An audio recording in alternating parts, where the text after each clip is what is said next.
Welcome to America News.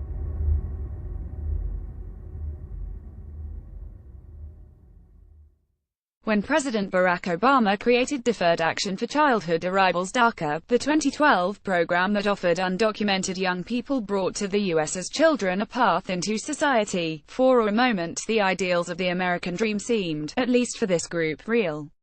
We call these kids, many of whom are now adults, dreamers, because they are chasing the American dream, a national aspiration for upward economic mobility built on physical mobility.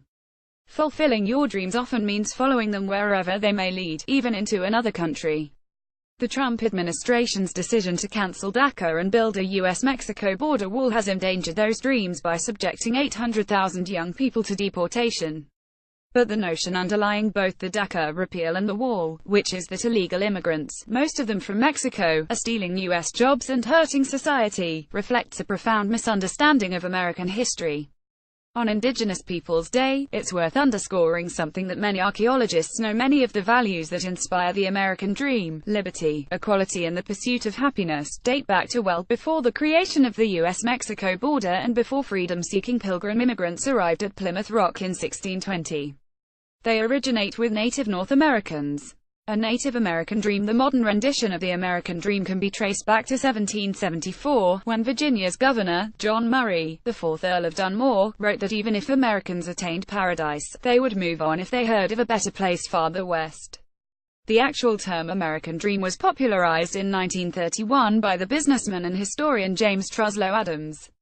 For him, its realization depended on not just being able to better oneself but also, through movement and human interaction, seeing your neighbors bettered as well.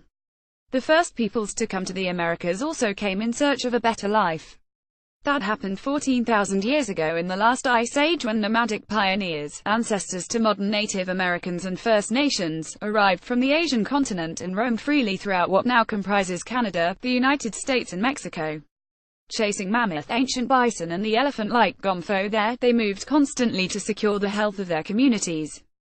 The indigenous communities of the Americas knew none of these modern-day national borders. USGS. A more recent example of the power of migration reappears about 5,000 years ago, when a large group of people from what is today central Mexico spread into the American Southwest and farther north, settling as far up as western North America. With them they brought corn, which now drives a significant part of the American economy, and a way of speaking that birthed over 30 of the 169 contemporary indigenous languages still spoken in the United States today. The Hohokam. This globalist worldview was alive and well 700 years ago as well, when people from what is now northern Arizona fled a decades-long drought and rising authoritarianism under religious leaders. Many migrated hundreds of miles south to southern Arizona, joining the Hohokam ancestors to modern Udam nations who had long thrived in the harsh Sonoran desert by irrigating vast fields of agave, corn, squash, beans and cotton. When the northern migrants arrived to this hot stretch of land around the then non-existent U.S.-Mexico frontier, Hohokam religious and political life was controlled by a handful of elites. Social mechanisms restricting the accumulation of power by individuals had slowly broken down. For decades after their arrival, migrants and locals interacted. From that exchange, a Hohokam cultural revolution grew. Together, the two communities created a attributed to seemingly everyone but their ancestors, even to an invented lost white race. America's indigenous past was not romantic. There were petty disputes, bloody intergroup conflicts and slavery, namely along the northwest coast and American southeast. But the ideals of freedom and equality, and the right that Americans can move across this vast continent to seek it out, survived through the millennia. Societies based on those values have prospered here. So the next time a politician invokes American values to promote a policy of closed borders or selfish individualism, remember who originally espoused the American dream, and first sought to live it, too.